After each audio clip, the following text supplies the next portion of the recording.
નમસ્કાર મિત્રો, employment and training department દ્વારા બાયસેકના સહયોગથી અને બાયસેકના માધ્યમથી આ virtual classroom training program VCTP અન્વયે હું હિતેન્દ્ર મહેતા કે જે સુપરવાઇઝર ઇન્સ્ટ્રક્ટર તરીકે મારી ફરજ બજાવું છું, અમારી ટીમ વતી આપ સૌ દર્શક મિત્રોનું હું હાર્દિક સ્વાગત કરું છું.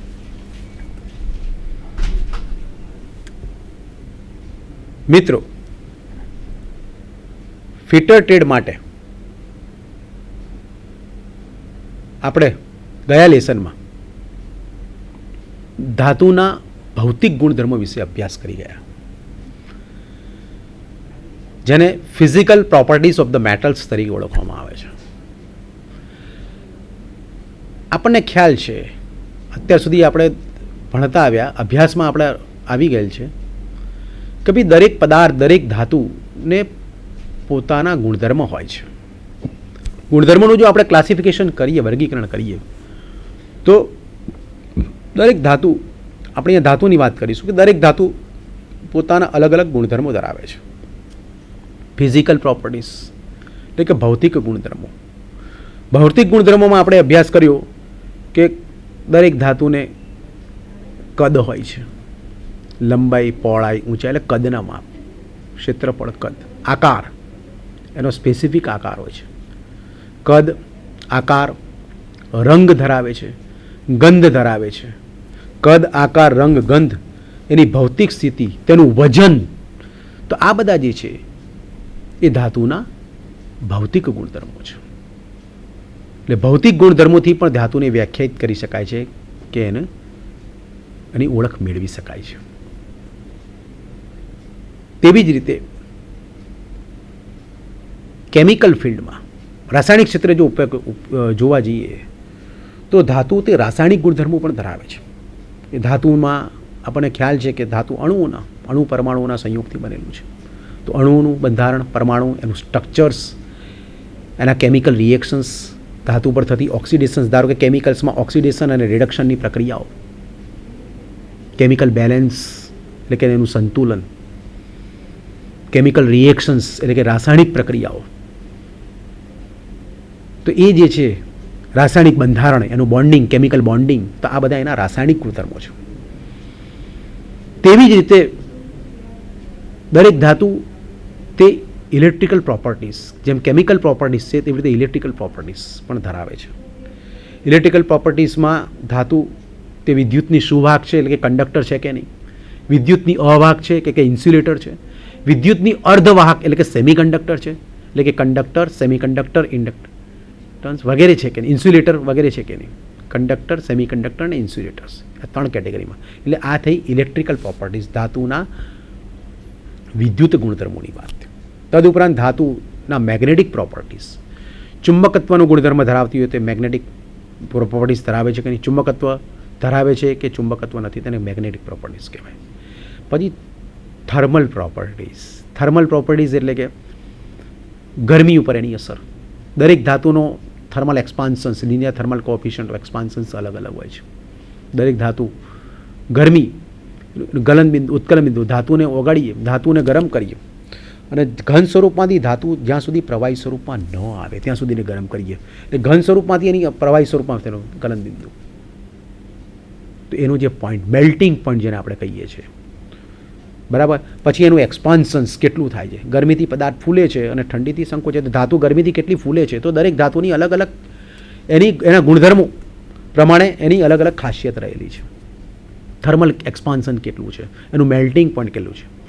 તો આવી રીતે ધાતુની જુદી જુદી properties, physical properties, chemical properties, magnetic properties, electrical properties વગેરેની સાથે સાથે મિત્રો ઘણી જ અગત્યની વાત કે જે આપણે એન્જિનિયરિંગ ક્ષેત્રમાં કામ કરી રહ્યા છીએ, આપણો ફિટર ટ્રેડ અને એ મિકેનિકલ સેક્ટર્સ, અને મિકેનિકલ માટે અગત્યની વસ્તુ છે કે કોઈ પણ ધાતુ ઉપર આપણે મિકેનિકલી પ્રોસેસ કરવાના, સપોઝ કે એની પર મશીનિંગ કરીએ કે ફાઇલિંગ કરીએ, હેક્સોઈંગ કરીએ કે ચિપિંગ કરીએ, હેમરિંગ કરીએ, સ્ટ્રાઇકિંગ કરીએ, જુદા જુદા ઓપરેશન ધાતુ પર કરવામાં આવે છે. તો ધાતુ ઉપર આ જુદા જુદા ઓપરેશન કરીએ તે દરમિયાન ધાતુ ઉપર એની શું અસર થાય છે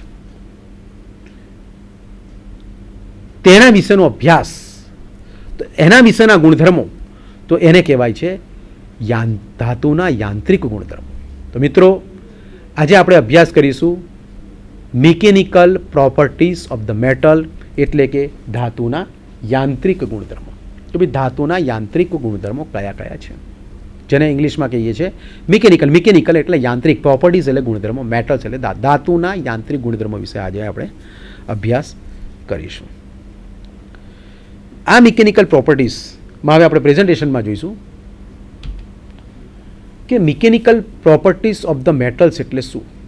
તો પ્રેઝન્ટેશનમાં કે જ્યારે મેટલ ઉપર બાહ્ય બળ લગાડવામાં આવે છે ત્યારે આ બાહ્ય બળનો સામનો કરતા બળને મેટલના યાંત્રિક ગુણધર્મો કહે છે. એટલે કે મેટલના યાંત્રિક ગુણધર્મો એટલે શું? વિવિધ ધાતુઓનો ઉપયોગ થાય છે. જ્યારે વિવિધ ધાતુઓ, જુદા જુદા પ્રકારની ધાતુ પર બાહ્ય બળ એટલે કે બહારથી કોઈ બળ લગાડવામાં આવે છે ત્યારે આ બાહ્ય બળનો સામનો કરતા બળો કે જે છે એના આંતરિક બળો અને એને જે અંદરના જે ગુણધર્મો છે તેને ધાતુના યાંત્રિક ગુણધર્મો કહેવામાં આવે છે. અને આ જે યાંત્રિક ગુણધર્મો કે ધાતુમાં કુદરતી રીતે જ ઉપલબ્ધ થતા હોય, કોઈ પણ રીતે આ ગુણધર્મો ધાતુમાં કેળવી શકાય તે માટે જોઈતા જરૂરી યાંત્રિક ગુણધર્મો મેળવી શકાય તે માટે ધાતુ ઉપર જુદી જુદી ઉષ્મા ઉપચારની પ્રક્રિયા પણ કરવામાં આવે છે. ધાતુના યાંત્રિક ગુણધર્મો એટલે કે મેટલના પરીક્ષણ માટે સાધન સરંજામવાળી લેબોરેટરી આવશ્યક છે. એટલે કે ધાતુના આપણે આ જે નીચે દર્શાવેલા જે બધા દર્શાવેલા છે યાંત્રિક ગુણધર્મો વિશે આપણે અભ્યાસ કરવો હોય તો તેના માટે યોગ્ય સાધન સરંજામવાળી, સપોઝ કે સ્ટ્રેન્થ માપવી જોઈએ તો યુનિવર્સલ ટેક્સટાઇલ મશીન જોઈએ, યુનિવર્સલ ટેન્સાઇલ મશીન યુટીએમ જેને કહેવામાં છે એનો ઉપયોગ થાય છે. હાર્ડનેસ ચેક કરવા માટે હાર્ડનેસના ટેસ્ટર આવે છે, રોકવેલ હાર્ડનેસ ટેસ્ટર. ટૂંકમાં જે તે યાંત્રિક ગુણધર્મો ચકાસવા માટે સાધન સરંજામવાળી લેબોરેટરી તે આવશ્યક છે. કોઈ પણ ધાતુ ઉપર જ્યારે બાહ્ય બળ લગાવીએ, બહારથી કોઈ બળ લગાડવામાં આવે ત્યારે તેની અંદર થતી અસરો, યાંત્રિક અસરો, મિકેનિકલ પ્રોપર્ટીઝ, તેના વિશે આપણે અભ્યાસ કરીશું. તો મિત્રો પાવરપોઈન્ટ પ્રેઝન્ટેશન મારફતે આપણે જોઈ શકીએ છીએ. પહેલો નંબર છે, નંબર 1 મેલિએબિલિટી. પહેલો અગત્યનો છે ગુણધર્મ મિકેનિકલ પ્રોપર્ટીઝ મેલિએબિલિટી. મેલિએબિલિટી એટલે કે ટીપાવપણું, ધાતુને ટીપવું, નામ જ સૂચવે છે, પછી આપણે ડિટેલમાં અભ્યાસ કરીએ છીએ. નંબર 2 ડક્ટિલિટી એટલે કે તણાવપણું. નંબર 3 ઇલાસ્ટિસિટી, જેને ગુજરાતીમાં સ્થિતિસ્થાપકતા તરીકે ઓળખવામાં આવે છે. નંબર 4 ઉપર છે ટફનેસ. ટફનેસ એટલે કે મજબૂતાઈ તરીકેથી ઓળખવામાં આવે છે. નંબર 5 છે હાર્ડનેસ એટલે કે સખતપણું. કોઈ પણ ધાતુનું સખતપણું કેટલું છે હાર્ડનેસ તરીકે ઓળખવામાં આવે છે, અથવા સખતપણા, ગુજરાતીમાં એને સખતપણાથી ઓળખવામાં આવે છે. હાર્ડનેસનું ઉલટું સોફ્ટનેસ એટલે કે પોચાપણું, નરમપણું, પોચાપણું, તે પણ ધાતુનો એક યાંત્રિક ગુણધર્મ છે. નંબર 7 બ્રિટલનેસ. બ્રિટલનેસ એટલે બરડતા, કોઈ પણ ધાતુ કેટલી બરડ છે અને ઇંગ્લિશમાં બ્રિટલનેસ તરીકે ઓળખવામાં આવે છે. નંબર 8 ટેનાસિટી. ટેનાસિટી જેને બીજું નામ છે ટેન્સાઇલ સ્ટ્રેન્થ, મટીરિયલની ધાતુની ટેન્સાઇલ સ્ટ્રેન્થ એટલે ગુજરાતીમાં આપણે કહીએ તાણ સામર્થ્ય કેટલું છે તે એક મોટો ગુણધર્મ છે. પછીનો નંબર છે 9 નંબરમાં છે સ્ટ્રેસ. સ્ટ્રેસ એટલે કે પ્રતિબળ, એ પણ એક ધાતુનો ગુણધર્મ છે. નંબર 10 છે સ્ટ્રેઇન એટલે કે વિકૃતિ, એ પણ ધાતુનો એક ગુણધર્મ છે. પછી આવે છે કોમ્પ્રેસિબિલિટી. કોમ્પ્રેસિબિલિટી એ પણ ધાતુનો એક યાંત્રિક ગુણધર્મ છે.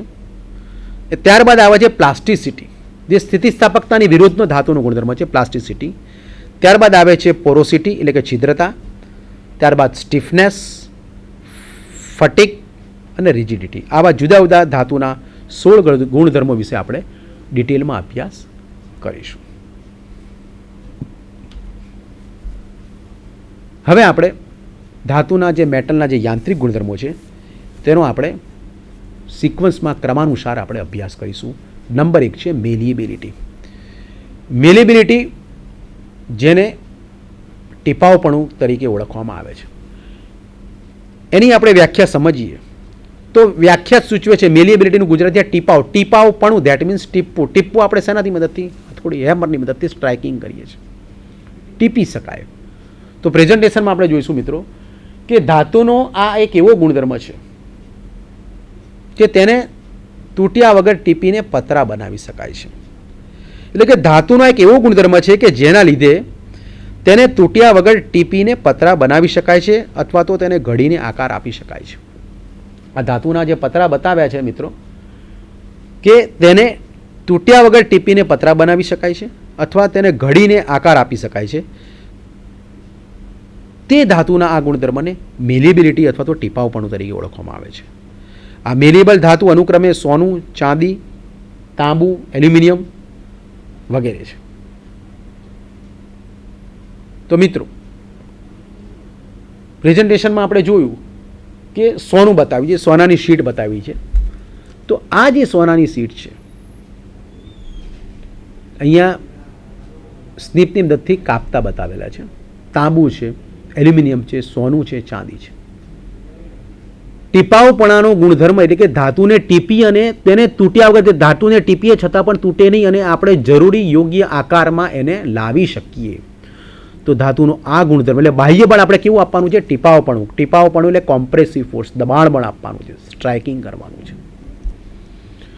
મિત્રો આપણે જાણીએ છીએ પહેલો નંબર આપણે ટીપાવપણાનું જો સારામાં સારો ગુણધર્મ ધરાવતી કોઈ ધાતુ હોય તો ફર્સ્ટ નંબરે આવે છે સોનું, ગોલ્ડ.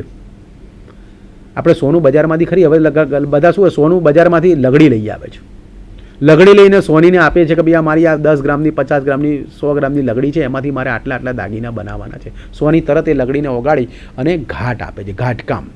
સોનાનો સારામાં સારો ગુણધર્મ છે કે સારામાં સારો મેલિએબિલિટીનો ગુણધર્મ ધરાવે છે. તેવી રીતે ચાંદી, ચાંદીની પણ તમે લગડી, ચાંદીને જે છે ચાંદીના સિક્કામાંથી પણ તમે જરૂરી વસ્તુ ઢાળી અને જરૂરી ઘાટ આપીને બનાવી શકો છો. એટલે ઘાટકામ, મેલિએબિલિટી એટલે ઘાટકામ, ટીપીને જરૂરી આકારમાં આપણે લાવી શકીએ. તો આ જે ગુણધર્મ છે તેને મેલિએબિલિટીનો ગુણ. સોનું છે, ચાંદી છે, તાંબુ છે, એલ્યુમિનિયમ છે, તે સારામાં સારા ટીપાવપણાનો એટલે કે મેલિએબિલિટીનો ગુણધર્મ ધરાવતી ધાતુઓ છે.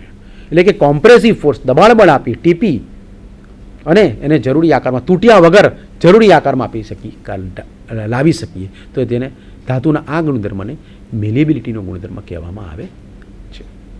એના પછીનું આપણે જોઈશું ડક્ટિલિટી.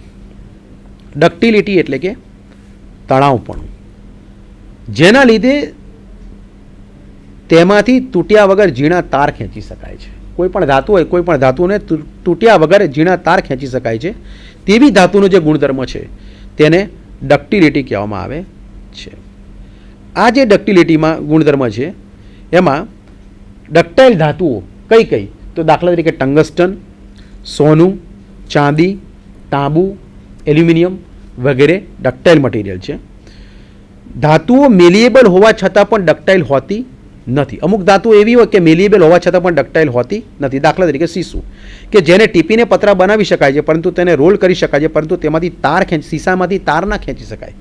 તો ઘણીવાર મેલિએબિલિટી અને ડક્ટિલિટી એકબીજાના બદલે વપરાતા હોવા છતાં મેલિએબિલિટી કોમ્પ્રેસિવ ક્વોલિટી અને ડક્ટિલિટી ટેન્સાઇલ ક્વોલિટી ગણવામાં આવે છે. ધાતુને ખેંચીને તેમાંથી તાર બને. ડાઈ હોય અને ડ્રોઈંગ ઓપરેશનની મદદથી, ડ્રો ઓપરેશનની મદદથી ધાતુને ખેંચીને એમાંથી તાર બનાવી શકાય છે. તમે ફિગરમાં જોયું મિત્રો કે સોનાના તાર બરાબર છે, ગોલ્ડ, ટંગસ્ટન છે, સોનું છે, ચાંદી છે, એલ્યુમિનિયમ છે. એ ધાતુનો એવો ગુણધર્મ કે જેમાં ધાતુને ખેંચી અને તેમાંથી તેના તાર બનાવી શકાય છે. ધાતુને ખેંચવામાં જે ડ્રોબેચ આવે છે, પ્રોડક્શન પ્રોસેસ છે, ડાઈ આવે, જે માપના ડાયામીટરમાં આપણે ધાતુને ડ્રો કરવાની હોય તેની ડાઈ આવે અને ડ્રોઈંગ ઓપરેશનથી એના તાર ખેંચવામાં આવે છે. એટલે કે ધાતુનો એવો ગુણધર્મ કે ધાતુમાંથી સહેલાઈથી તેના તાર ખેંચી અને બનાવી શકાય ડ્રોઈંગ ઓપરેશન દ્વારા, અને તે તૂટે નહીં, તૂટ્યા વગર સહેલાઈથી તેના તાર ખેંચી અને બનાવી શકાય. તો ધાતુના આ ગુણધર્મને ડક્ટિલિટીને આપણે કહીએ છીએ તણાવપણું એ કહેવામાં આવે છે. તેમાં પણ આપણે ઉદાહરણમાં સોનું, તમે મિત્રો જાણો જ છો કે સોનું, એના બી આપણે તાર બનાવી શકાય છે. સોનું સારામાં સારું ડક્ટાઇલ મટીરિયલ છે, ચાંદી છે, તાંબુ અને એલ્યુમિનિયમ પણ આપણે જાણીએ છીએ. સોનું ને ચાંદી તો આપણને ખબર છે, તાંબુ અને એલ્યુમિનિયમ. મિત્રો, ઇલેક્ટ્રિકલ ફિલ્ડમાં આપણે ઇલેક્ટ્રિકલમાં કોપર કોઇલ આવે છે, કારણ કે તાંબુ તે વિદ્યુતનું સુવાહક છે, એટલે ઇલેક્ટ્રિસિટીમાં મોટે ભાગે વિદ્યુતનું વહન કરવા માટે તાંબાના તારનો ઉપયોગ થાય છે. એટલે તાંબાની પ્લેટમાંથી તાંબાના તાર ખેંચવામાં આવે છે, જે ડ્રોઈંગ ઓપરેશનથી. એ શા માટે? કારણ કે તાંબુ તે ઇલેક્ટ્રિક કંડક્ટર તો છે જ, પણ મિકેનિકલ પ્રોપર્ટીઝમાં જોવા જઈએ તો તે સારામાં સારો ડક્ટિલિટી, તણાવપણાનો ગુણધર્મ ધરાવે છે. તદુપરાંત એલ્યુમિનિયમ અત્યારે મોટે ભાગે ઇલેક્ટ્રિસિટીમાં વિદ્યુતનું વહન કરવા માટે એલ્યુમિનિયમ કોઇલનો ઉપયોગ વધારે થાય છે, કારણ કે તાંબા કરતાં તે કિંમતમાં સસ્તી પડે છે. એટલે એલ્યુમિનિયમ પણ એક સારું ડક્ટાઇલ મટીરિયલનો ગુણધર્મ ધરાવે છે. એટલે કે ધાતુને ખેંચીને તૂટ્યા વગર તેમાંથી તાર બનાવી શકાય તો ધાતુનો આ ગુણધર્મ જે છે એને ડક્ટિલિટી કહેવામાં આવે છે. હવે મેલિએબલ હોય અને હવે મેલિએબિલિટી અને ડક્ટિલિટી બંનેની આપણે હવે કમ્પેરિઝન કરીએ તો મિત્રો, મેલિએબિલિટીમાં દબાણ બળ આપીને, ધાતુને દબાણ બળ આપી ટીપીને તૂટ્યા વગર જરૂરી કદ અને જરૂરી આકારમાં લાવી શકીએ તો તે મેલિએબિલિટી હતી. અને ડક્ટિલિટી એટલે ધાતુને, એટલે ટૂંકમાં મેલિએબિલિટીમાં કોમ્પ્રેસિવ લોડ આપણે આપીએ છીએ, દબાણ બળ આપીએ છીએ, જ્યારે ડક્ટિલિટીમાં ધાતુને ખેંચીને, ધેટ મીન્સ કે ટેન્સાઇલ. મિત્રો, ફોર્સ જે છે બળ એના મુખ્યત્વે 3 પ્રકાર છે. ટેન્સાઇલ ફોર્સ એટલે કે ખેંચાણ બળ, કોમ્પ્રેસિવ ફોર્સ એટલે કે દબાણ બળ, અને ત્રીજું છે શિયર ફોર્સ એટલે કે કપાતનું બળ.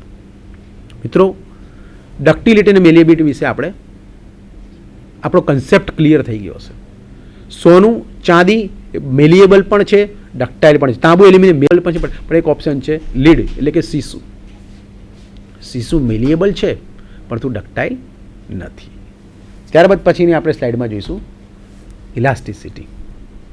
ઇલાસ્ટિસિટી એટલે કે સ્થિતિસ્થાપકતા. સ્થિતિસ્થાપકતા એટલે શું? કોઈ પણ ધાતુને બાહ્ય બળ આપતા તેના કદ અને આકારમાં ફેરફાર થાય છે. સ્થિતિસ્થાપકતા એ ધાતુનો એવો ગુણધર્મ છે કે જેના લીધે ધાતુ પરથી બાહ્ય બળ દૂર કરતાં ધાતુ પોતાની મૂળભૂત સ્થિતિમાં આવી જાય છે. મિત્રો, આપણે ફિગરમાં જોઈ રહ્યા છે કે મેઝરિંગ ઇલાસ્ટિસિટી ઓફ સ્પ્રિંગ. કોઈ સ્પ્રિંગ છે, સ્પ્રિંગની આપણે સ્પ્રિંગ એ સ્થિતિસ્થાપકતાનો ગુણધર્મ ધરાવતું વસ્તુ છે. કોઈ પણ ધાતુને બાહ્ય બળ આપતા તેના કદ અને આકાર અથવા તે બંનેમાં ફેરફાર થાય છે. મિત્રો, વુડન સ્ટેન્ડ છે, પીવીસી પાઇપ છે, એની ઉપર સ્પ્રિંગ લટકાવેલી છે, અને સ્પ્રિંગની નીચે આપણે તમે ફિગરમાં જોઈ રહ્યા છો કે માસ એટલે કે વજન લટકાવેલો છે. સ્પ્રિંગ પોતાની મૂળ સ્થિતિમાં છે. મૂળ સ્થિતિમાં જે સ્પ્રિંગ ઉપર વજન લટકાવતા 1, 2, 3, 4, 5 એવી રીતે જુદા જુદા ક્યુબ મૂકતા, જુદા જુદા વજન મૂકતા તો સ્પ્રિંગની લંબાઈમાં વધારો થાય છે, જેને કહેવાય છે લેન્થ ઓફ સ્પ્રિંગ. પરંતુ તે વજન જો પાછું લઈ લેવામાં આવે, વજન કાઢી નાખવામાં આવે છેડેથી, તો સ્પ્રિંગ પોતાની મૂળ સ્થિતિમાં પાછી આવી જાય છે. તો સ્થિતિસ્થાપકતાનો ગુણધર્મ સમજાવવા માટેની આ એક પ્રેઝન્ટેશનમાં મેં ફિગર મૂકેલ છે કે જેમાં કોઈ પણ ધાતુને બાહ્ય બળ લગાડવામાં આવે, કોઈ પણ ધાતુ એટલે કે અહીંયા ધારો કે સ્પ્રિંગ છે, તો તેના કદ અને આકારમાં ફેરફાર થાય છે. તમે જોઈ શકો છો સ્પ્રિંગની લંબાઈમાં વધારો થયો, તે બંનેમાં ફેરફાર થાય છે. સ્થિતિસ્થાપકતા ધાતુનો એક એવો ગુણધર્મ છે કે જેના લીધે ધાતુ પરથી જો આ બાહ્ય બળ દૂર કરી દેવામાં આવે, એટલે સ્પ્રિંગના છેડેથી જો વજનને દૂર કરી દેવામાં આવે તો તે પોતાની મૂળભૂત સ્થિતિમાં પુનઃ પ્રાપ્ત કરે છે, એટલે ફરી પાછી તે પોતાની મૂળ સ્થિતિમાં આવી જાય છે. તો આ જે ધાતુનો ગુણધર્મ છે તેને સ્થિતિસ્થાપકતા કે ઇલાસ્ટિસિટી કહેવામાં આવે છે. પરંતુ મિત્રો, પ્રેઝન્ટેશનમાં તમે જોશો કે જ્યાં સુધી આ બાહ્ય બળ ચોક્કસ હદમાં રહી લગાવવામાં આવશે ત્યાં સુધી ધાતુ સ્થિતિસ્થાપકતામાં રહે છે. પરંતુ સ્થિતિસ્થાપકતાની હદ, જેને ઇંગ્લિશમાં કહેવાય ઇલાસ્ટિક લિમિટ કરતાં વધુ બળ આપતા આ ધાતુ પોતાની મૂળ સ્થિતિ પ્રાપ્ત કરી શકશે નહીં. આ હદને સ્થિતિસ્થાપકતાની હદ કહેવામાં આવે છે. ફિગરમાં આપણે જોઈએ છે મિત્રો કે ભાઈ સ્પ્રિંગના છેડે વજન લટકાવે, સ્પ્રિંગની એક લિમિટ હશે ત્યાં સુધી જે વજનને સસ્ટેન કરી શકશે. લોડ વધારતા ગયા, લોડ વધારતા ગયા, લોડ વધારતા ગયા, પણ એવી એક લિમિટ કે જે લિમિટથી વધારે, ધારો કે સ્પ્રિંગમાં ઇલાસ્ટિક લિમિટ જે છે એના કરતાં વધુ બળ આપીએ, વધારે બળ આપીએ, અને ત્યારબાદ એનામાં જે છે થતો ફેરફાર એ કાયમી ધોરણે થઈ જાય. એ લોડ લઈ લેતા, એ બાહ્ય બળ દૂર કરતા તે ફરી પાછું પોતાની મૂળ સ્થિતિમાં ન આવે, એટલે કે કાયમી વિરૂપણ થઈ જાય. તો એ જે લિમિટ છે, હદ છે કે ભાઈ આટલી હદ સુધી જ આપણે સ્પ્રિંગને કે ધાતુને, કોઈ પણ ધાતુને બાહ્ય બળ આપીએ અને પાછું લઈએ તો તે તેની મૂળ સ્થિતિમાં આવી જાય, પણ આ બળથી વધારે જો જઈએ તો તેને પોતાની મૂળ સ્થિતિમાં ફરી પાછું લાવી શકતા નથી. તો આ જે હદ છે, લિમિટ છે, એને ઇલાસ્ટિક લિમિટ કહેવામાં આવે છે. એટલે કે ધાતુની ઇલાસ્ટિસિટી અને દરેક ધાતુની ઇલાસ્ટિક લિમિટ અલગ અલગ હોય છે, જેને કહેવાય છે, ગુજરાતીમાં કહેવામાં આવે છે સ્થિતિસ્થાપકતાની હદ. ત્યારબાદ મિત્રો આપણે જોઈશું ટફનેસ. ટફનેસ એટલે કે મજબૂતાઈ. કોઈ પણ ધાતુ તૂટતા પહેલાં તૂટે તે પહેલાં કેટલી માત્રામાં પોતે લોડ સહન કરી શકે છે. કોઈ પણ ધાતુ તૂટતા કે નિષ્ફળ જતા પહેલાં કેટલી માત્રામાં શક્તિનું શોષણ કરી શકે છે, લોડ સહન કરી શકે છે, તે તેનું માપ દર્શાવે છે. જે ધાતુ આ બળનો સામનો કરી શકે તે ટફ ગણાય છે. એટલે કે મશીનના એવા ભાગો કે મશીનનું એવું સ્ટ્રક્ચરલ અથવા તો મશીનના ભાગો કે જ્યાં વારંવાર આંચકા અને ધ્રુજારી આવવાની શક્યતા હોય, તો તેમાં આ ટફનેસનો ગુણધર્મ ઈચ્છનીય છે. દાખલા તરીકે મેંગેનીસ કે સારામાં સારો ટફનેસનો ગુણ, manganese, steel, wrought iron, mild steel એ ટફ મટીરિયલ છે, એ ગુણધર્મ ધરાવે છે. એટલે કે મિત્રો ધાતુને જ્યારે વારંવાર વાળવામાં આવે, એકની એક પ્રક્રિયા વારંવાર વાળવામાં આવે કે આમળવામાં આવે કે ધાતુને ઉકેલવામાં આવે, ત્યારે તે તૂટી જતી નથી અને તૂટ્યા વગર તે એબ્સોર્બ કરે છે સડનલી એપ્લાઇડ લોડ. કોઈ પણ ધાતુ ઉપર સડનલી એપ્લાય, અચાનક આવતા લોડ, ધારો કે મશીન છે, મશીનિંગ કાર્ય દરમિયાન મશીનમાં આપણે હેવી કટ લઈએ છીએ, લો કટ લઈએ છીએ, મીડિયમ કટ લઈએ છીએ, મશીનિંગ પ્રક્રિયા થાય છે. એટલે કે ધાતુ ઉપર, જોબ ઉપર કાપકૂપની પ્રક્રિયા, કાપવાની પ્રક્રિયા, અને જોબને આપણે જરૂરી ડ્રોઈંગમાં દર્શાવ્યા મુજબની માપ સાઇઝમાં લાવીએ છીએ કટિંગ ટૂલ દ્વારા. તો તે સમયે સપોઝ કે આપણે ઓવર કટ લીધો, વધારે પડતો હેવી કટ લીધો, તો તેનો લોડ ક્યાં લાગશે? મશીનના સ્ટ્રક્ચર, મશીન ભાગો ઉપર લાગશે. તો આને કહેવાય છે સડનલી એપ્લાઇડ લોડ, એ અચાનક આવતા લોડ, જેને કહેવાય ધ્રુજારી.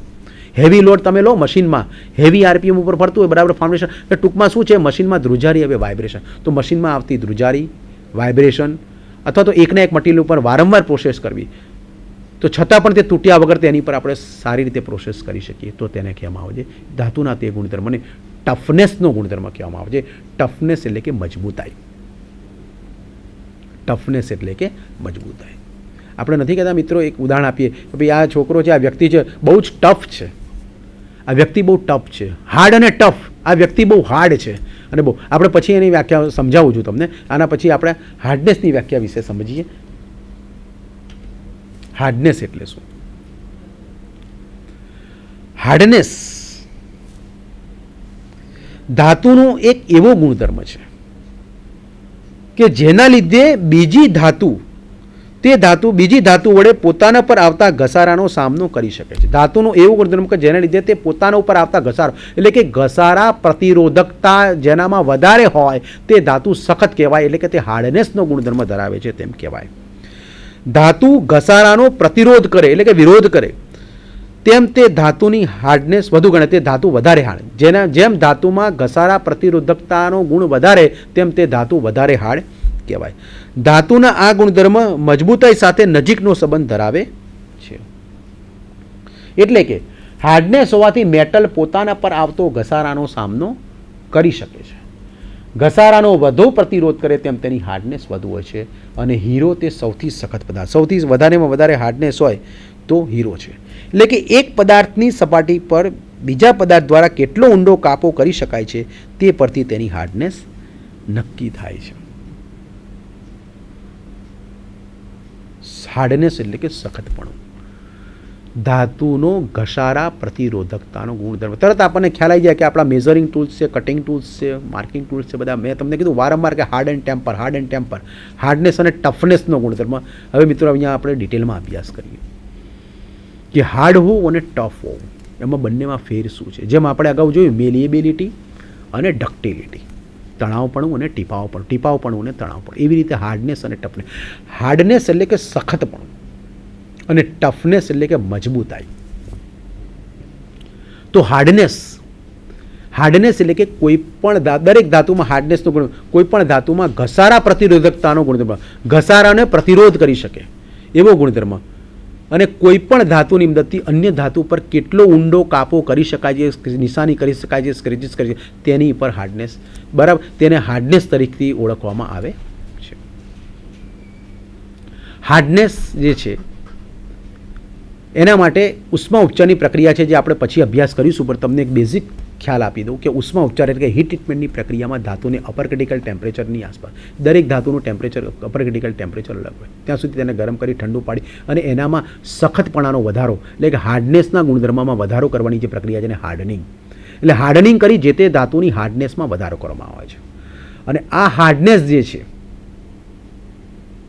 હાર્ડ એકદમ ધાતુ વધારે પડતી હાર્ડ થઈ જાય, સખત થઈ જાય, તો તે ધાતુમાં બ્રિટલનેસનો ગુણધર્મ આવવાની શક્યતા છે, એટલે કે બરડતા, તૂટી જાય, જલ્દી તૂટી જાય. જેટલો વ્યક્તિ હાર્ડ હોય, સમય સંજોગો પ્રમાણે જો વળે નહીં તો એ વહેલો તૂટી જાય છે. એવી રીતે ધાતુમાં પણ એવું છે કે વધારે પડતી, હવે હાર્ડનેસ માપવાય કઈ રીતે, તો હાર્ડનેસ જે છે એ રોકવેલ હાર્ડનેસ અને બ્રિનલ હાર્ડનેસ બે પદ્ધતિની મદદથી માપવામાં આવે છે. નંબર 1 છે Rockwell hardness. Rockwell hardness number, એને આરસી તરીકે પણ ઓળખવામાં. રોકવેલ હાર્ડનેસ ટેસ્ટિંગ મશીન આવે છે જેની પર રોકવેલ હાર્ડનેસ નંબર લગાવે, અને એ હાર્ડનેસ નંબરની મદદથી જે તે ધાતુની હાર્ડનેસ નક્કી કરવામાં આવે છે. અને બીજું છે BHN, જેને કહેવામાં છે બ્રિનલ હાર્ડનેસ નંબર, એટલે કે બ્રિનલ હાર્ડનેસ ટેસ્ટિંગ મશીન. એટલે રોકવેલ હાર્ડનેસ ટેસ્ટિંગ મદદથી રોકવેલ હાર્ડનેસ, અને બીજું છે બ્રિનલ હાર્ડનેસ નંબરની મદદથી આપણે બ્રિનલ હાર્ડનેસ ચેક કરી શકીએ છીએ. એટલે કે હાર્ડનેસ માપવા માટેના આ બે એકમો છે, રોકવેલ હાર્ડનેસ અને બ્રિનલ હાર્ડનેસ. પણ હાર્ડ કરેલી ધાતુ, હવે આપણે મિત્રો કટિંગ ટૂલમાં આપણે કાયમ અભ્યાસ કર્યો હાર્ડ એન્ડ ટેમ્પર, મેઝરિંગ ટૂલમાં પણ પોઈન્ટ હાર્ડ અને ટેમ્પર, હાર્ડ અને ટેમ્પર. તો હાર્ડનિંગ કર્યા પછી ટેમ્પરિંગ શા માટે? તો હાર્ડનિંગ કરેલી વસ્તુમાં હીટ ટ્રીટમેન્ટની પ્રક્રિયામાં હાર્ડનિંગ કરી એની હાર્ડનેસમાં વધારો કરવામાં આવે છે, પરંતુ વધારે પડતી હાર્ડ ધાતુ એના સખ્તાઈમાં વધારો કરીએ તો એ તૂટી જાય કે સડનલી કોઈ લોડ આવતો હોય તો તે ફ્રેક્ચર થવાની શક્યતા વધારે રહે છે. તો બીજો એક હીટ ટ્રીટમેન્ટની પ્રક્રિયા છે હાર્ડનિંગ પછી ટેમ્પરિંગ કરવામાં આવે છે. ટેમ્પરિંગની એવી પ્રક્રિયા છે કે જેના દરમિયાન ધાતુની હાર્ડનેસમાં માઇન્ડલી થોડો ઘટાડો કરી તેની ટફનેસમાં વધારો કરવામાં આવે છે. ટફ, માણસ કયો સારો, હાર્ડ કે ટફ? તો કે ભાઈ ટફ. આ માણસ રફ એન્ડ ટફ છે. ટફ આપણે ઉદાહરણ આપીએ, ટફ. ટફ એટલે શું? કે ભાઈ ટફ એટલે કે એ વ્યક્તિ ગમે તેવા સમય સંજોગોમાં પણ અડીખમ ઊભો રહી સમય સંજોગોનો સામનો પ્રતિકાર કરી અને પોતાની જગ્યા બનાવી શકે. તેવી રીતે મેટલમાં પણ હાર્ડનેસ ઇમ્પાર્ટ કરેલી જે હાર્ડનેસ છે મટીરિયલમાં, એમાં થોડો ઘટાડો કરી મટીરિયલને ટફ બનાવવામાં આવે છે, એટલે ટફનેસનો ગુણધર્મ કરવામાં આવે છે. એટલે હાર્ડનિંગ કર્યા પછી, હાર્ડનેસમાં આવ્યા પછી, હાર્ડનિંગ કર્યા પછી કરવામાં આવતી પ્રક્રિયા, બરાબર છે, હાર્ડનિંગ અને ટેમ્પરિંગની પ્રક્રિયા દ્વારા જે ગુણધર્મ ધાતુનો મેળવ્યો છે એને ટફનેસ તરીકે ઓળખવામાં આવે છે. તો મિત્રો આપણે હાર્ડનેસ અને ટફનેસનો આપણે ખ્યાલ આવશે. હાર્ડનેસમાં હીરો, સમગ્ર વિશ્વમાં હીરો એટલે કે ડાયમંડ એ સૌથી વધારેમાં વધારે હાર્ડ પદાર્થ છે. હીરાથી વધારે હાર્ડ કોઈ છે નહીં. આપણે એન્જિનિયરિંગ ફિલ્ડમાં પણ આપણે અભ્યાસ કરીએ કે ભાઈ આપણા જે કટિંગ ટૂલ્સ છે મોટે ભાગે હાઈ કાર્બન સ્ટીલમાંથી બનાવવામાં આવે છે. હાઈ કાર્બન સ્ટીલ પોતે પણ હાર્ડ મટીરિયલ છે, અને હાર્ડનિંગ કરવા જોઈએ દરેકમાં મેં કીધું છે કે ભાઈ હાર્ડનિંગ અને ટેમ્પરિંગ કરવામાં આવે છે, એટલે કે હાર્ડ અને ટેમ્પર કરવામાં આવે છે. એટલે કે હાર્ડનેસનો ગુણધર્મ ઇમ્પાર્ટ કર્યા પછી એમાં ટફનેસનો ગુણધર્મ એપ્લાય કરવામાં આવે છે. તો મિત્રો થઈ આ હતી હાર્ડનેસ અને ટફનેસની વાત. એના પછી આપણે પ્રેઝન્ટેશનમાં જોઈશું સોફ્ટનેસ. મિત્રો હાર્ડનેસથી ઉલટું જેને કહેવામાં આવે છે સોફ્ટનેસ. સોફ્ટનેસ એટલે શું? પોચાપણું, પોચું. આ ગુણધર્મ હોવાથી ધાતુ પોતાના પર બેન્ડિંગ અને ટ્વિસ્ટિંગ બળ લાગવા દે છે. આ ગુણધર્મ સોફ્ટનેસ એટલે પોચાપણું, હાર્ડનેસનું વિરોધ, જેને લીધે ધાતુ તૂટ્યા વગર પોતાના ઉપર બેન્ડિંગ, ટ્વિસ્ટિંગ, બેન્ડ કરવી હોય કોઈ ભરતા તો ટ્વિસ્ટ કરવી હોય તો તે લાગવા દે છે. દાખલા તરીકે રોટ એન્ડ માઇલ્ડ સ્ટીલ, તાંબુ. પોચાપણું તમે જુઓ છો મિત્રો કે માઇલ્ડ સ્ટીલ છે તે સોફ્ટનેસનો ગુણધર્મ છે. માઇલ્ડ સ્ટીલ નામ પોતે શું છે? સ્ટીલ. કેવું સ્ટીલ? માઇલ્ડ સ્ટીલ એટલે કે નરમ સ્ટીલ. શા માટે નરમ? સોફ્ટનેસનો ગુણધર્મ ધરાવે છે. સ્ટીલના 3 પ્રકાર છે: low carbon steel, medium carbon steel અને હાઈ કાર્બન સ્ટીલ. જેમ કાર્બનનું પ્રમાણ વધે એમ સ્ટીલ હાર્ડ થતું જાય. માઇલ્ડ સ્ટીલમાં કાર્બનનું પ્રમાણ ઘણું ઓછું છે. કાર્બનનું પ્રમાણ ઓછું છે માટે તે નરમ છે, માટે એ સ્ટીલનું નામ આપ્યું માઇલ્ડ સ્ટીલ એટલે કે નરમ સ્ટીલ. કાર્બનનું પ્રમાણ વધે છે એટલે થોડુંક હાર્ડ થાય છે એટલે મીડિયમ કાર્બન સ્ટીલ. અને કટિંગ ટૂલ ને મેઝરિંગ ટૂલ મોટે ભાગે હાઈ કાર્બન સ્ટીલ એટલે કે વધારેમાં વધારે હાર્ડ મટીરિયલ. એટલે મિત્રો માઇલ્ડ સ્ટીલ તે સોફ્ટનેસનું ઉત્તમ ઉદાહરણ છે. તદુપરાંત રોટ આયર્ન, માઇલ્ડ સ્ટીલ, તાંબુ વગેરે. ત્યારબાદ આપણે જોઈશું બ્રિટલનેસ. બ્રિટલનેસ એટલે કે બરડપણું. હેમરનો ફટકો આપણે બતાવ્યો છે બાજુમાં, ફિગરમાં તમે જોઈ શકો છો. બ્રિટલ મટીરિયલ તરત તૂટી જાય છે, વિવિધ ટુકડાઓ થઈ જાય છે, નાના નાના ટુકડાઓમાં વિભાજિત થાય છે. સોફ્ટનેસમાં આપણે ઉપર તાંબુ, સોનું વગેરે જોયું. તાંબુ, સોનું વગેરેનો ગુણધર્મમાં એ સોફ્ટનેસમાં આપણે ફિગર જોઈ રહ્યા છે પ્રેઝન્ટેશનમાં. બ્રિટલનેસમાં હેમરની મદદથી આપણે ટૂંકમાં ધાતુ પોતાના ઉપર આવતા આંચકા કે મારને કારણે વિવિધ ટુકડાઓમાં તૂટી જાય તેને બ્રિટલનેસ તરીકે ઓળખવામાં આવે છે. એટલે કે ધાતુ પોતાના ઉપર અચાનક આવતા આંચકા કે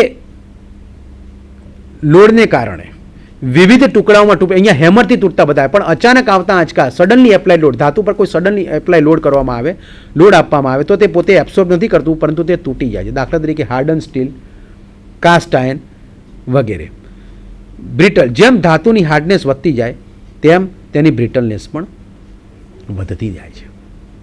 મેં તમને કીધું મિત્રો કે જો ટેમ્પરિંગની પ્રક્રિયા ના કરવામાં આવે, હાર્ડનિંગની પ્રક્રિયા કરી ધાતુને હાર્ડ બનાવી, પછી ટેમ્પરિંગ કરી ટફનેસ ના આપ્યું તો હાર્ડ થયેલી ધાતુ ધીમે ધીમે કેવી થઈ જશે? બરડ. એટલે એના બ્રિટલનેસનો ગુણધર્મ આવી જશે. એટલે કે કોઈ મશીનમાં ધ્રુજારી હોય, આંચકાયા, મોટો હેવી કટ લીધો, તો એ મશીન પાર્ટને જો આપણે હાર્ડન અને ટેમ્પર નહીં કરેલો હોય તો એ હાર્ડન થયેલો ભાગ એ બ્રિટલનેસમાં કન્વર્ટ થાય છે અને તરત તે નાના નાના ટુકડાઓમાં તૂટી જાય છે.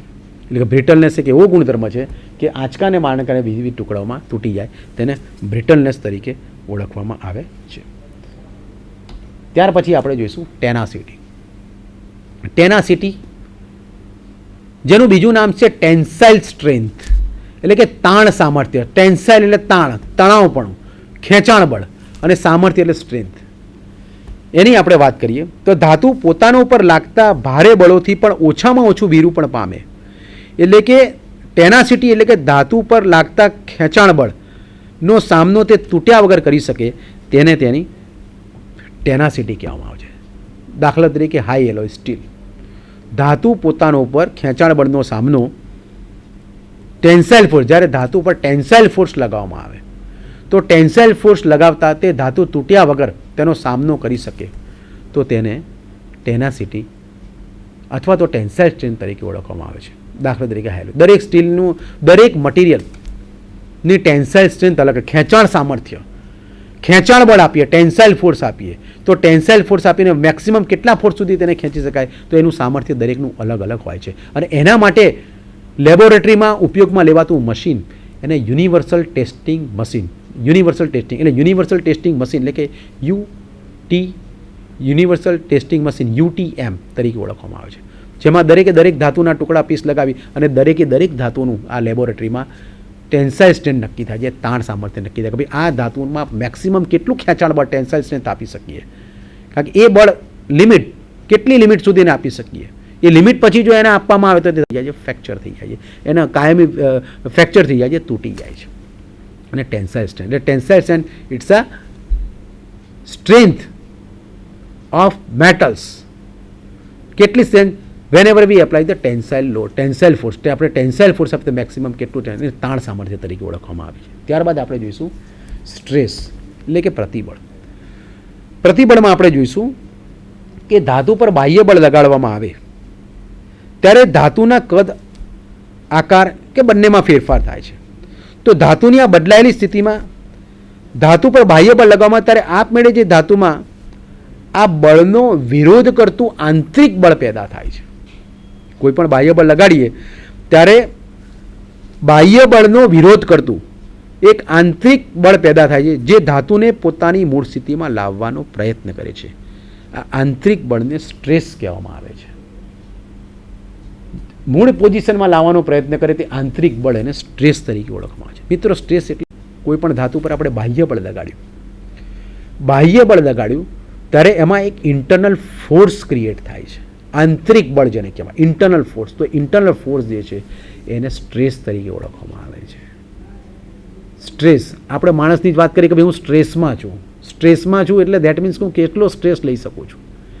બરાબર, મારી બોડી ઉપર વિચારોનો સ્ટ્રેસ, મેન્ટલ સ્ટ્રેસ જેને આપણે કહીએ છીએ, મેન્ટલ સ્ટ્રેસ, એવી રીતે મેટલ ઉપર પણ સ્ટ્રેસ લાગે છે. તો અમુક સ્ટ્રેસ આપણી મેન્ટાલિટીમાં મેન્ટલ સ્ટ્રેસ વધી જાય તો માણસ ભાંગી પડે છે, તૂટી જાય છે. બરાબર છે. તો એવી રીતે આપણે મેન્ટલ સ્ટ્રેસ સહન કરી શકીએ તે આપણી અંદર ઈશ્વરે ઇન્ટરનલ એનર્જી મૂકેલી છે કે ભાઈ આપણે આંતરિક પ્રતિબળ, આપણે આપણું જે છે આંતરિક બળનું પેદા કરેલું છે અંદર, તે કરીને આપણો સામનો. તેવી રીતે મેટલમાં પણ બાહ્ય બળ લગાડવામાં આવે ત્યારે આપમેળે ધાતુમાં આ બળનો વિરોધ કરતું આંતરિક બળ પેદા થાય છે. તે ધાતુને જે તેની મૂળ પોઝિશનમાં, ઓરિજિનલ સ્થિતિમાં લાવવાનો પ્રયત્ન કરે છે. તેને સ્ટ્રેસ કહેવામાં આવે છે. અને સ્ટ્રેસને સાદી ભાષામાં કંઈ આપણે એસ સંજ્ઞાથી પણ દર્શાવવામાં આવે છે. સ્ટ્રેસ બરાબર એપ્લાઇડ લોડ, એટલે કે જે લોડ આપવામાં આવે છે તે, અથવા તો બળ ભાગ્યા આડછેદનું ક્ષેત્રફળ. એટલે it is a ratio between load to cross sectional area of object. એટલે કે સ્ટ્રેસ બરાબર એપ્લાઇડ લોડ, કેટલો લોડ તમે એપ્લાય કરો છો અને એ લોડ કેટલા એરિયામાં લાગે છે, તો એની સામે ઉત્પન્ન થતું આંતરિક બળ, તેને સ્ટ્રેસ તરીકે ઓળખવામાં આવે છે. સ્ટ્રેસ જે છે એને ન્યૂટન પ્રતિ મીટર સ્ક્વેર અથવા કિલોગ્રામ પ્રતિ મીટર સ્ક્વેર, કિલોગ્રામ પ્રતિ સેન્ટીમીટર સ્ક્વેર વગેરેમાં એને માપવામાં આવે છે. સ્ટ્રેસના પણ 3 પ્રકાર છે. જેમ બળના પ્રકાર છે tensile force, compressive force, shear force, એવી સ્ટ્રેસના પણ 3 પ્રકાર છે. ટેન્સાઇલ સ્ટ્રેસ, કોમ્પ્રેસિવ સ્ટ્રેસ અને શિયર સ્ટ્રેસ. ત્યારબાદ આપણે અભ્યાસ કરીશું મિત્રો સ્ટ્રેઇન વિશે. સ્ટ્રેઇન એટલે શું? સ્ટ્રેઇન એટલે શું કે ભાઈ સ્ટ્રેઇન એટલે ધાતુ ઉપર બાહ્ય બળ લગાડતા તેના કદ અને આકારમાં ફેરફાર થાય છે. તો આ જે બદલાયેલી સ્થિતિ છે તે ધાતુ સ્ટ્રેનમાં છે. એમ સિમ્પલ વ્યાખ્યા આપણે સમજીએ કે ભાઈ બદલાયેલી સ્થિતિમાં ધાતુ સ્ટ્રેનમાં છે તેમ કહેવાય. ધાતુ ઉપર બાહ્ય બળ લગાવતા તેના કદ અને આકારમાં ફેરફાર થાય છે અને બદલાયેલી સ્થિતિમાં ધાતુ સ્ટ્રેનમાં છે તેમ કહેવાય. તો આ શું સૂચવે છે? તો મિત્રો અગાઉ આપણે ઇલાસ્ટિસિટીમાં આપણે સમજ્યા કે સ્પ્રિંગ છે. સ્પ્રિંગના છેડે આપણે વજન લટકાવ્યું છે. સ્પ્રિંગના છેડે વજન લટકાવતા વધારતા ગયા. તેની એક લિમિટ હશે. સ્પ્રિંગ જ્યાં સુધી તેની ઇલાસ્ટિક લિમિટ ક્રોસ નહીં કરે ત્યાં સુધી તે ઇલાસ્ટિસિટીનો ગુણધર્મ ધરાવશે, સ્થિતિસ્થાપકતાનો. પરંતુ બિયોન્ડ ધ ઇલાસ્ટિક લિમિટ જ્યારે ફોર્સ એપ્લાય કરવામાં આવે, કે ઇલાસ્ટિક લિમિટથી વધારે બળ જ્યારે એપ્લાય કરવામાં આવે ત્યારે એ જે સ્પ્રિંગ છે એમાં કાયમી ધોરણે ફેરફાર થાય છે. તો બાહ્ય બળ આપતા તેના કદ અને આકારમાં ફેરફાર થાય છે. અને ધાતુની આ બદલાયેલી સ્થિતિ તે ધાતુ સ્ટ્રેનમાં છે તેમ કહેવાય. ધેટ મીન્સ કે સ્પ્રિંગ છે, સ્પ્રિંગ ધારો કે 10 સેન્ટીમીટરની છે, 10 સેન્ટીમીટરની સ્પ્રિંગ છે. હવે 10 સેન્ટીમીટરની સ્પ્રિંગ આપણે મૂળ લંબાઈ 10 સેન્ટીમીટર છે. હવે લોડ લટકાવતા ગયા, લોડ વધારે એડ કરતા ગયા, આપણે વધારે પડતો લોડ આપતા ગયા. હવે ઇલાસ્ટિક લિમિટ ક્રોસ થઈ જશે. ઇલાસ્ટિક લિમિટ ક્રોસ કરીને વધારે લોડ આપણે આપતા જઈશું તો ત્યારબાદ આપણે લોડ લઈ લઈશું તો સ્પ્રિંગની લંબાઈ, ધારો કે મૂળ લંબાઈ 10 સેન્ટીમીટર હતું તો સ્પ્રિંગની લંબાઈ વધશે કે ઘટશે મિત્રો? ટેન્સાઇલ સ્ટ્રેન છે, ટેન્સાઇલ ખેંચાણ બળ છે, એટલે સ્પ્રિંગની લંબાઈ વધશે. સપોઝ કે સ્પ્રિંગની લંબાઈ આપણે માપીએ છીએ બદલાયેલી સ્થિતિમાં તો 11 સેન્ટીમીટર છે. તો 10 સેન્ટીમીટર મૂળ લંબાઈ હતી, 11 સેન્ટીમીટર ત્યારબાદની લંબાઈ આવી. ત્યાં ઇલાસ્ટિક લિમિટ બહાર આપણે એને ફોર્સ આપ્યો ત્યારે. એટલે કે મૂળ લંબાઈમાં થતો ફેરફાર કેટલો છે મિત્રો? 1 સેન્ટીમીટરનો છે. તો લંબાઈમાં થતો ફેરફાર છેદમાં મૂળ લંબાઈ, એટલે કે મૂળ લંબાઈ કેટલી? 10, એટલે 1/10 બરાબર 0.1. તો 0.1 જે છે એને સ્ટ્રેન કહેવાય. એટલે લંબાઈમાં થતો ફેરફાર. એવી રીતે કદમાં થતો ફેરફાર, લંબાઈમાં થતો ફેરફાર, ડાયામીટરમાં, એટલે ટૂંકમાં સ્ટ્રેન એટલે કે બિયોન્ડ ધ ઇલાસ્ટિક લિમિટ જ્યારે ફોર્સ આપવામાં આવે છે, કે સ્થિતિસ્થાપકતાની હદ બહાર જ્યારે ફોર્સ આપીએ ત્યારે તેને કદ અને આકારમાં કાયમી ફેરફાર થાય છે. તો આ કદ અને આકારમાં થયેલો ફેરફાર છેદમાં મૂળ કદ અને આકાર, આ બંનેનો જે રેશિયો છે, ગુણોત્તર છે, એને સ્ટ્રેન તરીકે ઓળખવામાં આવે છે. અને સ્ટ્રેનને કોઈ એકમ હોતો નથી. ત્યારબાદ આપણે પછીનો ગુણધર્મ છે જેને આપણે કહીશું કોમ્પ્રેસિબિલિટી. કોમ્પ્રેસિબિલિટી એટલે શું? To ability to sustain the compressive load. જેમ ટેનાસિટી હતી, ટેન્સાઇલ સ્ટ્રેન્થ, બરાબર છે, કેપેસિટી ઓફ ટેનાસિટી હતી, એવી રીતે આ કોમ્પ્રેસિબિલિટી છે. કોમ્પ્રેસિબિલિટી એટલે કોઈ પણ ધાતુનો કોમ્પ્રેસિવ લોડ તૂટ્યા વગર કોમ્પ્રેસિવ લોડ સહન કરવાની જેને સામર્થ્ય છે એને કોમ્પ્રેસિબિલિટી તરીકે ઓળખવામાં આવે છે. કોમ્પ્રેસિબિલિટી બાદ પછીનો મુદ્દો છે પ્લાસ્ટિસિટી. પ્લાસ્ટિસિટી એટલે શું? તો આપણે અગાઉ ભણી ગયા ઇલાસ્ટિસિટી. તો ઇલાસ્ટિસિટીનું ઓપોઝિટ છે એને કહેવામાં આવે છે પ્લાસ્ટિસિટી. ઇલાસ્ટિસિટીની વ્યાખ્યા આપણા મિત્રો સમજી ગયા, અભ્યાસ કરી ગયા કે ભાઈ કોઈ પણ ધાતુ પર જ્યારે બાહ્ય બળ લગાડવામાં આવે છે, ખેંચાણ બળ, તો બાહ્ય બળ લગાડવામાં આવે ત્યારે તે ધાતુના કદ અને આકારમાં ફેરફાર થાય છે. પરંતુ તે બાહ્ય બળ પાછું લઈ લેતા તે પદાર્થ ફરી પાછો પોતાની મૂળ સ્થિતિમાં આવી જાય તો તેને સ્થિતિસ્થાપકતાનો ગુણધર્મ કહેવાય છે અથવા તો ઇલાસ્ટિસિટી કહેવામાં આવે છે. તો તદ્દન આનાથી વિરુદ્ધ એને કહેવામાં આવે છે પ્લાસ્ટિસિટી. તેની વ્યાખ્યાનો હવે આપણે અભ્યાસ કરીએ કે કોઈ પણ ધાતુ પર બાહ્ય બળ લગાડતા તેના કદ અને આકારમાં ફેરફાર થાય છે. ઇલાસ્ટિક લિમિટની બહાર જઈ અને બાહ્ય બળ આપીએ એટલે કદ અને આકારમાં ફેરફાર થાય છે, પરંતુ તે બાહ્ય બળ પાછું લઈ લેતા એટલે કે વધારે પડતું બળ આપી દેતા, elastic limit beyond elastic limit જઈએ, બાહ્ય બળ આપીએ અને બાહ્ય બળ પાછું લઈ લેતા ફરી જો તે પદાર્થ પોતાની મૂળ સ્થિતિમાં ફરી પાછો ના આવે એટલે કે તેમાં કાયમી વિરૂપણ થઈ જાય એટલે કે પરમેનન્ટ ડિફોર્મેશન થઈ જાય તો ધાતુના આ ગુણધર્મને પ્લાસ્ટિસિટીનો ગુણધર્મ કહેવામાં આવે છે. એટલે elasticity it's a temporary deformation, હંગામી છે, લોડ લઈ લો એટલે ફરી પાછું આવી જાય. પરંતુ plasticity it's a permanent deformation, કાયમી વિરૂપણ છે. બાહ્ય બળ દૂર કરીએ તો ફરી પાછો તે પોતાની મૂળ સ્થિતિમાં આવતો નથી એટલે કે તેમાં થતો ફેરફાર એ કાયમી છે, સ્ટ્રેનની અવસ્થા જેને કહેવામાં આવે છે. તો આ ધાતુના આ ગુણધર્મને પ્લાસ્ટિસિટીનો ગુણધર્મ કહેવામાં આવે છે. ત્યારબાદ મિત્રો ધાતુનો બીજો એક અગત્યનો ગુણધર્મ જેને આપણે કહીશું પોરોસિટી. પોરોસિટી એટલે છિદ્રતાનો ગુણધર્મ. દરેક ધાતુ અણુઓની બનેલી છે. પદાર્થ કે ધાતુ કે અણુઓ પરમાણુના એકબીજા સાથે જોડાયેલા છે. કોઈપણ ધાતુના અણુ એકબીજા સાથે જ્યારે જોડાય છે, અણુઓ એકબીજા સાથે જોડાય છે ત્યારે અણુ વચ્ચે પણ છિદ્રતા, ગેપ રહે છે, જેને છિદ્રતા કે પોરોસિટી તરીકે ઓળખવામાં છે.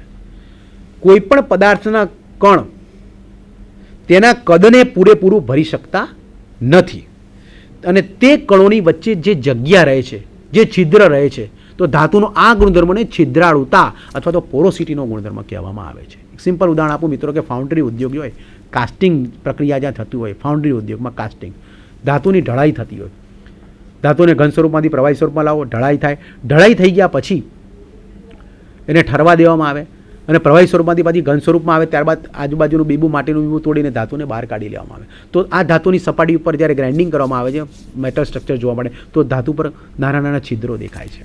It's a casting defect, it's a defect. તો એને પોરોસિટી તરીકે ઓળખવામાં, છિદ્રાળુતા કે ધાતુના કણો તમને અંદર છિદ્રાળુતા, છિદ્રો દેખાય, નાના નાના હોલ્સ દેખાય, એને છિદ્રાળુતા તરીકે ઓળખવામાં આવે છે. ત્યારબાદ ધાતુનો બીજો અગત્યનો ગુણધર્મ છે સ્ટીફનેસ. સ્ટીફનેસ એટલે શું? તો કે ભાઈ સ્થિતિસ્થાપકતાની હદ કરતાં ઓછા બળથી પદાર્થના આકાર અને કદમાં ફેરફાર સામે ઉત્પન્ન થતા પ્રતિકારક બળને સ્ટીફનેસ કહે છે. તમે મિત્રો આપણા સ્ટ્રેસ સ્ટ્રેનનો ડાયાગ્રામ છે, સ્ટ્રેસ એક્સ એક્સિસ ઉપર, સ્ટ્રેન વાય એક્સિસ ઉપર અને માઇલ્ડ સ્ટીલના મટીરિયલ પર સ્ટ્રેસ સ્ટ્રેનનો ડાયાગ્રામ દોરે કે સીધી લીટી આવે છે, ઇલાસ્ટિક લિમિટ. તો ઇલાસ્ટિક લિમિટ સુધીનું જે વસ્તુ છે તેમાં સુધી અંદરનું જે પ્રતિકારક બળ છે તો તેની સામે થતા ફેરફારનો તે વિરોધ કરે છે, આંતરિક બળ પેદા થાય છે એટલે કે કાયમી ધોરણે એનું વિરૂપણ થવા દેતું નથી. તો આ જે ઉત્પન્ન થતું પ્રતિકારક બળ એને સ્ટીફનેસ તરીકે ઓળખવામાં આવે છે. એટલે સ્થિતિસ્થાપકતાની અંદર મળતા સ્ટ્રેસ સ્ટ્રેન ગ્રામમાં સ્ટીફનેસ તે વધારે કે ઓછી છે તે આપણને દર્શાવે છે. ત્યારબાદ અગત્યનો ગુણધર્મ છે ફટિગ. જે પદાર્થ ઉપર સ્ટ્રેસ ઉત્પન્ન થાય તે તૂટી જાય કે ફ્રેક્ચર થાય તો તૂટેલું કહેવાય, તેને ફટિગ તરીકે ઓળખવામાં આવે છે. ફટિગ એટલે શું? ફટિગ એટલે કે પદાર્થનું તૂટી જવું. સ્ટ્રેસ, અલ્ટિમેટ સ્ટ્રેસ, જ્યારે વધારે પડતો સ્ટ્રેસ આવે, ફટિગ એટલે કે ફ્રેક્ચર. ફટિગ એટલે કે ફ્રેક્ચર.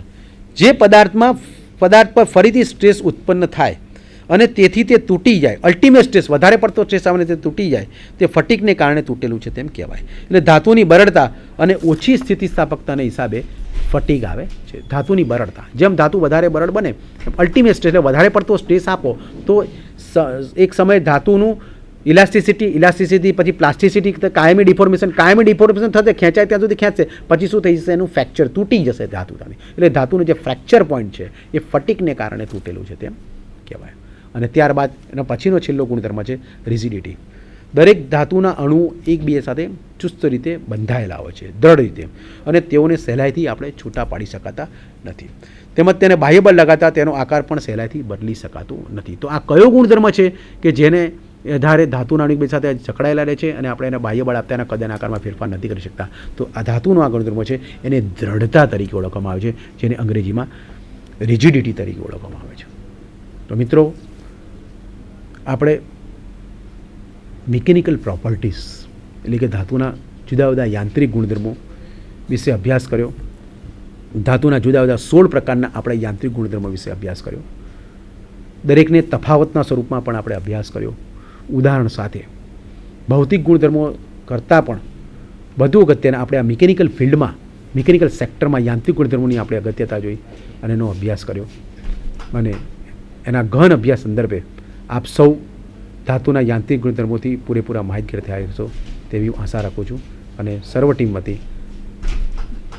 સર્વ ટીમનો, દર્શક મિત્રો અને ડિપાર્ટમેન્ટનો મને આજે તક આપી અને મને આ કાર્યમાં સહભાગી કર્યો છે તે બદલ હું આભાર વ્યક્ત કરું છું. નમસ્કાર, જય હિન્દ, જય ભારત.